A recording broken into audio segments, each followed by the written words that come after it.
मानी मेहमान भैया बस 2 ही दिन के, मत भूलिहा बाबू रब्बुल आलमीन के। मानी मेहमान भैया बस 2 ही दिन के, मत भूलिहा बाबू रब्बुल आलमीन के। दिल से तू याद करिहा यकीन से, मत भूलिहा बाबू रब्बुल आलमीन के। पहले गरम पानी डाले, पहले गरम पानी डाले, फिर लेप लगी सबूत के, मत भूलिहा बाबू रब्बुल आलमीन के। मानी मेहमान भैया बस 2 ही दिन के, मत भूलिहा बाबू रब्बुल आलमीन के। समस्त प्रशंसा যাবতীয় গুণগান স্তব ভালোবাসা সেই মহান আল্লাহ রাব্বুল আলামিনের জন্য, যে মহান আল্লাহ রাব্বুল আলামিন আমাকে আপনাকে আজকের এই দিনী মাহফিলে একত্রিত হওয়ার তৌফিক দান করেছেন। সবাই সেই মহান আল্লাহ রাব্বুল আলামিনের শুকরিয়া জ্ঞাপন করি, বলি আলহামদুলিল্লাহ। অতঃপর দরুদ ও সালাম এবং শান্তির ধারা বর্ষিত হোক নবী ও রাসূলের প্রতি, বিশেষ করে আমাদের শেষ নবী মুহাম্মদ রাসূলুল্লাহ সাল্লাল্লাহু আলাইহি ওয়াসাল্লামের প্রতি। আল্লাহুম্মা আমিন, আল্লাহুম্মা সাল্লি আলাইহি, আল্লাহুম্মা বারিক আলাইহি।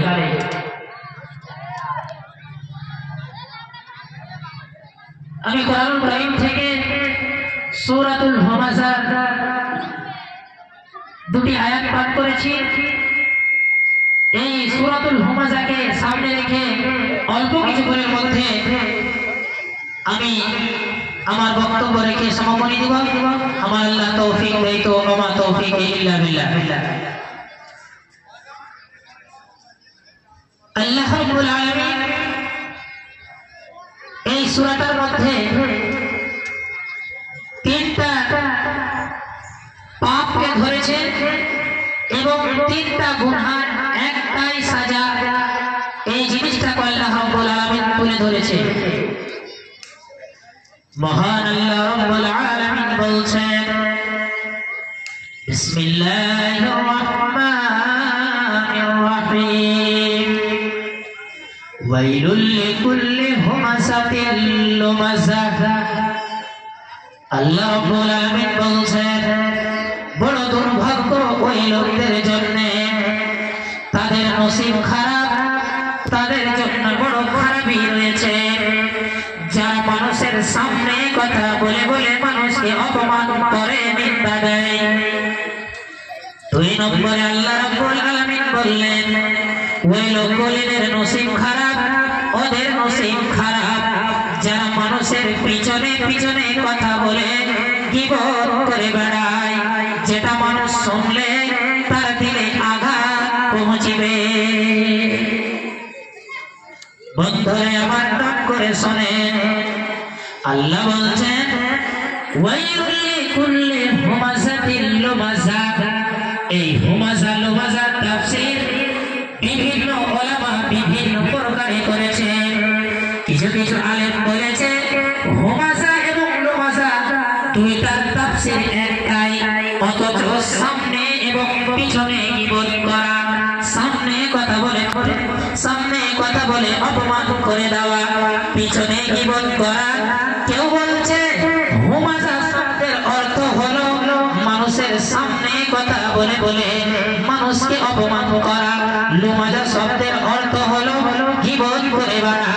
অন্য আলেমগণ বলছে না না না, তার বিপরীত একটা জিনিস। লুমাযা মানে হলো সামনে কথা বলে মানুষকে নিন্দা দেওয়া, মানুষের অপমান করা। আর হুমাযার শব্দের অর্থ হলো মানুষের পিছনে কথা বলা। বন্ধুরে আমার, অন্য আলেম বলছে যে হুমাযা শব্দের অর্থ হলো মানুষের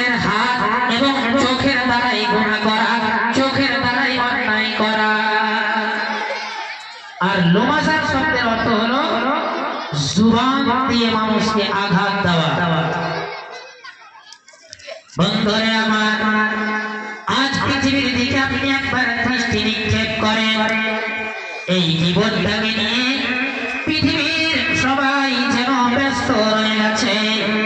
আপনি চায়ের দোকানে হোক, হোটেলে, বাজারে, যে কোনো জায়গাতে হোক না কেন, মানুষ এই জীবনটাতে এতটাই ধরা খেয়েছে, এতটাই লিপ্ত হতে চলেছে, মানুষ জীবনটাকে গুনাহ ভাবতেই পারছে না। মানুষ জীবনটাকে গুনাহ ভাবতেই পারছে না। অথচ আল্লাহ রাব্বুল আলামিনের নবী বলছেন যে জীবনটা একটা বড় মহাপাপ, জীবনটা একটা বড় মহাপাপ। হে মুসলিম সমাজ, আপনাকে আমাকে কি দিয়ে বুঝাই? আপনি ধরলেন আপনার সাথে আমি কথা বলা বলি করতে করতে করতে আমি আপনি কথা বলছি, হঠাৎ করে আপনি আমার কথার উপরে একটা কথা চড়াও করে বলে দিলেন, বা আপনি এমন একটা বাক্য জবান দিয়ে বের করে দিলেন, আমি ওখানে চুপ হয়ে গেলাম। আমার মনে একটুখানি দুঃখ হলো। এটা হলো হুমাসা, আর লুমাসা হলো আপনি ওই জায়গাতে নয়, আপনি ওই জায়গাতে নাও, তারপর আপনার কথা সঞ্চালনা হচ্ছে চায়ের দোকানে, ঘরে বসে, বাজারে, যে কোনো হোটেলে বসে বসে আপনার কথা যেন বারবার বারবার করে নেওয়া হচ্ছে। ওই লোকটা গ্রামের মুখে, ওই লোকটা গ্রামের প্রধান, ওই লোকটা গ্রামের মেম্বার, সে এমন বাটপার, সেমন চোর, সেমন ডাকাত, সেমন শয়তান, তার এমন বুরাইগুলোকে মানুষের সামনে প্রকাশ করে তুলে ধরা হচ্ছে যে সে শুনলে এই জিনিসগুলা নিজের দিলে আঘাত পাবে। তাহলে গীবতে সবচাইতে বেশি আগে হলো নারী জাত। জি, গীবতে সবচাইতে বেশি আগে হলো নারী জাত। আপনি দেখবেন খেয়াল করে, যদি কোনো এক জায়গাতে নারী জাত 2টা থেকে 3টা থাকে আর ওখানে দ্বিতীয় বা তৃতীয় মহিলার গল্প হবে না, তার গীবত হবে না, এটা হতেই পারে না। জি, আমরা পুরুষেরাও এই গীবতে ধরা খেয়েছি। বন্ধুরে আমার, গীবতটা কত বড় মহাপাপ আল্লাহ রাব্বুল আলামিনের নবী বলে দিলেন। সাহাবায়ে কেরাম বসে আছেন, নবীজি জিজ্ঞেস করলেন, হে আমার সাহাবীরা বলো তো শুনি, আতাদরুনা মাল গীবা, গীবত কাকে বলে? আল্লাহর নবী যখন প্রশ্ন করলেন, সাহাবীরা বললেন, আল্লাহু ওয়া রাসূলুহু আ'লাম, আল্লাহ এবং তার রাসূল আমাদের চাইতে বেশি ভালো জানে। আল্লাহর নবী বললেন, হে আমার সাহাবীরা কান করে শুনে নাও, বলে কি? যিকরুকা আকাকা বিমা ইয়াকরা, গীবতটা হলো ওই গুনাহ যেটা তোমার ভাইয়ের সমালোচনা করছো, দোকানে বসে বসে করছো, হোটেলে বসে বসে করছো, এমনকি গীবতটাকে মসজিদের কাতারে বসে বসে বসে বসে করে থাকো। আর তোমার ওই ভাই যার বিরুদ্ধে তুমি কথা বলছো, যার ব্যাপারে তুমি কথাটা বলছো, তোমার ওই ভাই যদি শুনে তাহলে সে নিজে ওই কথাটাকে খারাপ মনে করবে। আল্লাহর নবী বলছেন, আল গীবাতু আশাদ্দু মিনাজ জিনা, গীবতটা হলো জিনার চাইতে বড় গুনাহ। জি, গীবতটা হলো জিনার চাইতে বড় গুনাহ। কেমন করে? ভাইয়ারে আমার, একটুখানি কান করে শোনেন।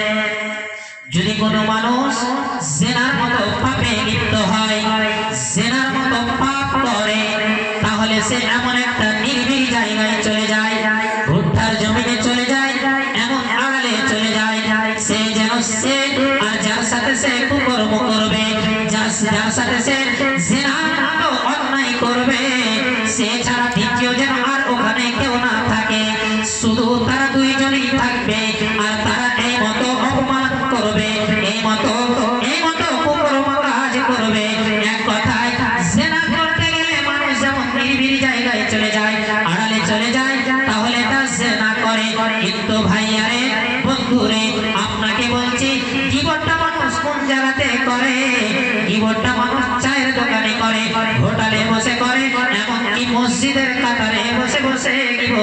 করে। তাই আল্লাহর নবী বলছেন আল গীবাতু আশাদ্দু মিনাজ জিনা, গীবতটা হলো জিনার চাইতে বড় গুনাহ। আজকে আমরা গীবতে এত লিপ্ত হয়েছি ভাইয়া, বলার শেষ নয়। আপনি গীবত করছেন, আমি গীবত করছি।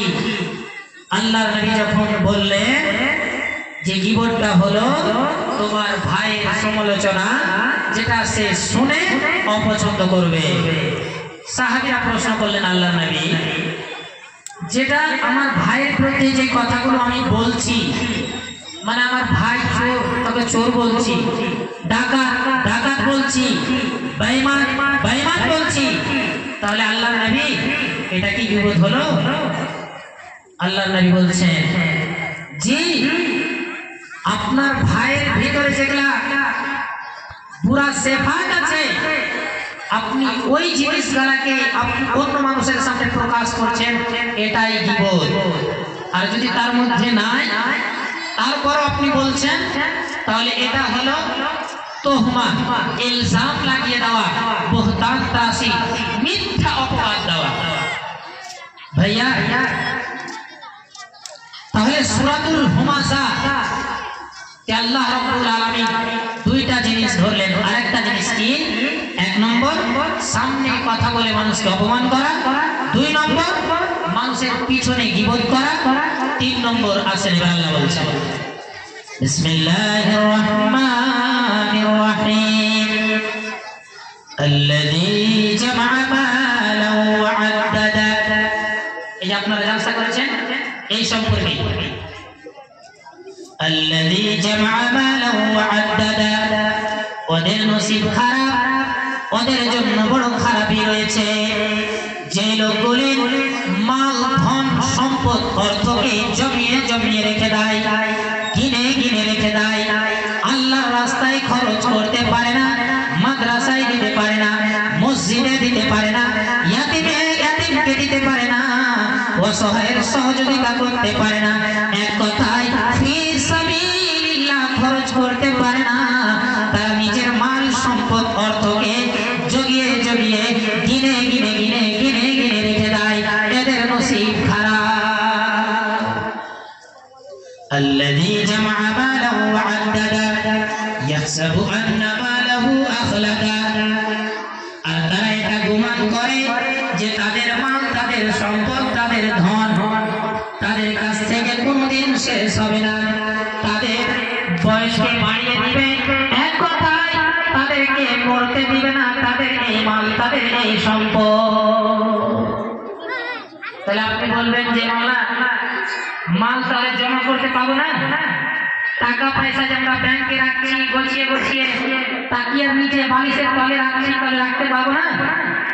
মুতলাক আপনি মাল জমা করেন, কোনোই বাধা নাই, কিন্তু আপনার বাড়ির পাশে একটা ইয়াতিম কাঁদছে গো, আপনার বাড়ির পাশে একটা বেবা কাঁদছে, বেমারে পড়ে গেছে, চিকিৎসা করতে পারে না, আপনার বাপ, আপনার মা, আপনার বোন, আপনার গ্রামের একজন আপনার পড়োশী খিদায় মরছে, আর আপনি মালকে জমিয়ে রেখেছেন, এই মাল আপনার জন্য বালা হবে না? এই মাল আপনার জন্য বালা। যদি আপনার মাল ধন সম্পদ থাকে আর আপনি আল্লাহর রাস্তায় খরচ না করেন, যাকাত না দেন, তাহলে এই মাল আপনার জন্য বালা। কিয়ামতের দিন এই মাল আপনার গলায় সাপ বানিয়ে ঝুলিয়ে দেওয়া হবে, আর ওই মাল আপনাকে দংশন করবে, ছো মারবে আর বলবে আনা মালুকা ওয়া কানজুকা, আমি তোমার সেই মাল, আমি তোমার সেই খাজানা। তিনটা পাপ: হুমাজা, সামনে কথা বলে মানুষকে অপমান করা; লুমাজা, গীবত করা; তিন নম্বরে মালকে জগিয়ে রাখা, গিনে গিনে রাখা, আল্লাহর রাস্তায় খরচ না করা। তিনটা পাপ সাজায়া। সাজা কি? আল্লাহ বলছেন বিসমিল্লাহির রহমানির রহিম কাল্লা লা ইউবাযান্না ফিল হুতামা। কখনোই না, কাল্লা কখনোই নয়, হারগিজ নয়, ফিল হুতামা, কাল্লা লা ইউবাযান্না ফিল হুতামা, তাদেরকে হুতামা নামক জাহান্নামে নিক্ষেপ করা হবে। যাদের ভিতরে তিনটা পাপ থাকবে তাদেরকে হোতামা নামক জাহান্নামে নিক্ষেপ করা হবে, ফেলে দেওয়া হবে। তাহলে হোতামাটা কি? হোতামাটা একটা জাহান্নামের নাম, চূর্ণ বিচূর্ণকারী জাহান্নাম। আপনার শরীরকে তিলে তিলে তিলে তিলে খাবে, এটা হলো হোতামা। বুঝতে পারছেন? বুঝতে পারছেন? আল্লাহ বলছেন কখনোই না, তাদেরকে হোতামা নামক জাহান্নামে নিক্ষেপ করা হবে। হোতামাটা কি জিনিস?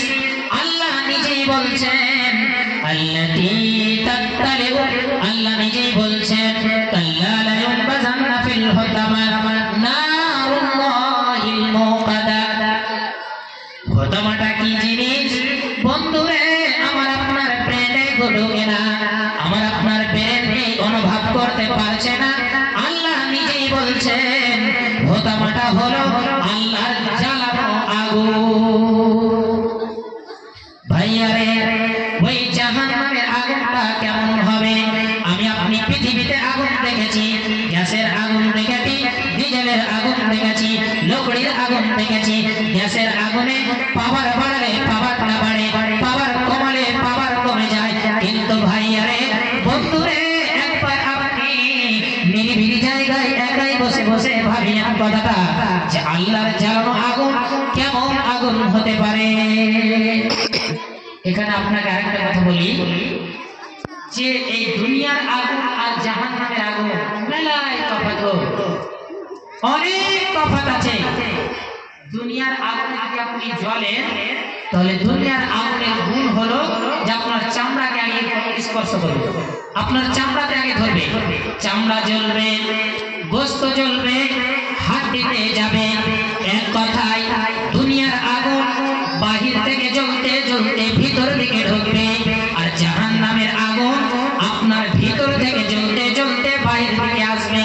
ভাইয়ারে, আপনি যদি আমি যদি দুনিয়ার আগুনে জ্বলে যাই, হাতটা জ্বলে গেছে, পাটা জ্বলে গেছে, ভাইয়ারে, আপনি আমি চিকিৎসা করতে যাব, পূর্ণিয়া যাব, কাটিহার যাব, ডাক্তার বলবে চিন্তার দরকার নাই, লোকটা ভালো হয়ে যাবে, চিন্তার দরকার নাই, ভালো হবে।